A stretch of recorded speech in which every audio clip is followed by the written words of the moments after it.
Guys, there is a recommendation for you for enhancement of your skill to communicate better.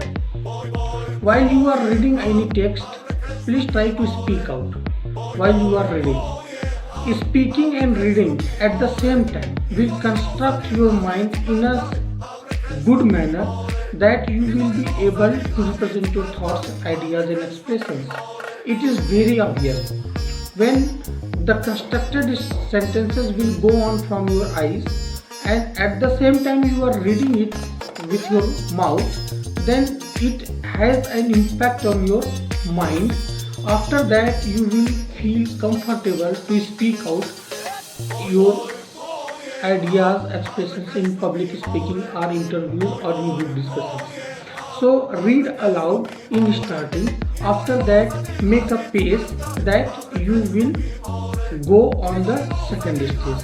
Thank you for listening. Krishna Soni, online English coach. My number is below. Please try to contact me. Thank you.